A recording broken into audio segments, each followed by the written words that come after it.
South Korea is horrified by an atrocious crime that happened in the city of Daejeon. A 48-year-old teacher stabbed a 7-year-old girl to death inside an elementary school. Of course, the shock is enormous, sparking debates and questions about security in educational centers and the handling of health issues within the school system. At 4:30 p.m. on Monday, February 10th, the bus driver who was supposed to take Kim Han-Neul to her art academy became concerned when he didn't see her at the meeting point and notified the school. At 4:50 p.m., the school contacted her parents to inform them that the girl was not where she was supposed to be waiting. At 5:15 p.m., her mother reported her disappearance to the emergency line 112. The police quickly entered the school and found the girl unconscious in an audio-visual room with wounds on her shoulders, face, and hands. Alongside the suspect, a 48-year-old teacher who had injuries on her neck. The teacher was found conscious. The fact that her hands were injured could be a sign that she tried to defend herself. Both were taken to the hospital. The girl was declared dead at 7 p.m. Meanwhile, the teacher admitted to the crime before her surgery and stated that she was irritated after the vice principal prohibited her from teaching. According to police statements, the little girl had been alone in the school after regular hours, which may have facilitated the crime. The teacher had been on leave due to depression since December 9th of the previous year, supposedly for 6 months, but returned on December 30th, less than a month later, because the doctor deemed her fit to work. There will be no additional leave. For the same number of troops, the Education Office stated they are obligated to allow teachers to return as long as they present a medical certificate. However, according to their records, she had been receiving psychiatric treatment since 2018. There was no prior relationship between the teacher and the victim. Additionally, it was revealed that the teacher had exhibited violent behavior days before the crime. For days before the murder, according to witnesses, she was hunched over her desk. When a colleague approached to ask if she was okay, the teacher violently twisted her arm, prompting other teachers to intervene to stop the aggression. But that's not all. The day before this incident with her colleague, she destroyed a computer at the school because the system wasn't loading quickly enough.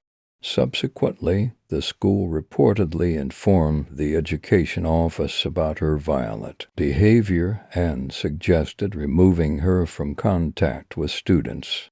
In fact, on the day of the crime, according to some sources, two supervisors from the Education Office visited the school, but did not notice that she was emotionally unstable. The teacher underwent surgery and is out of danger.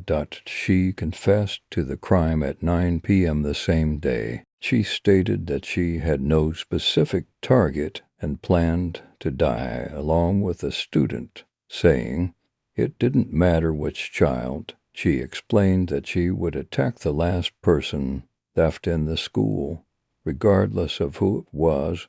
She recounted how she lured the victim into the classroom by offering her a book, then attacked. After stabbing the girl, she allegedly attempted self-harm, but the injuries were not life-threatening. It seems that when Han-Neul's grandmother arrived at the school, she saw the teacher and asked if she had seen her granddaughter, to which the teacher replied, "The girl isn't here." This suggests that initially there were no signs of self-harm, and that she might have harmed herself after being discovered. Of course, all of this is hypothetical and subject to investigation. According to the police, the suspect bought a knife at a store 2 kilometers from the school and drove to the scene of the crime. Additionally, the audiovisual room where the murder took place is usually locked, and the keys are kept in the teacher's office to which she had access. Authorities have requested an autopsy for the girl and continue investigating the teacher's electronic devices.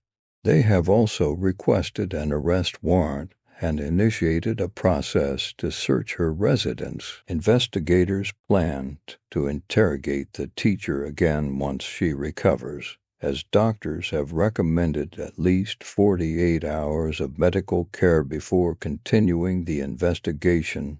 The police plan to clarify: how did she select her victim? Why did she use the audiovisual room as the crime scene? Whether the murder was premeditated, her emotional state, her behavior after returning to work. Of course, Kim Han-Neul's parents are devastated and are demanding answers from educational and governmental authorities. Her father requested that the phrase, "Hanul, we adults failed you. We're sorry," be included in the notes. He said he always taught his daughter to distrust strangers except for teachers. He recounted that Han-Neul's dream was to become a K-pop artist. The father called for the creation of a law named after Hanul to prevent similar incidents from happening again. A commemorative altar was set up in front of the school, where people left flowers, stuffed animals, and notes in memory of the girl. Public outrage has also spread, with harsh criticism directed at the school and the government for their lack of action. On social media, thousands of people have demanded reforms in teacher management and better psychological evaluations to prevent similar cases in the future. The Korean Teachers and Education Workers Union demanded a full investigation to ensure that schools are safe for students. The Minister of Education announced that measures would be implemented to prevent similar tragedies and convened an emergency meeting with educational superintendents, declaring a period of mourning until Friday, closing the school for the entire week and providing psychological support to the city's students. Authorities are also considering revealing the teacher's identity. The teacher is expected to be prosecuted for murder, and investigations will continue in the coming days to determine her level of responsibility and the failures in managing her mental condition. This case has sparked a fierce debate in South Korea about school safety and the treatment of teachers with psychological problems. The victim's family continues to demand justice, while the country closely watches how the judicial process against the homicidal teacher unfolds.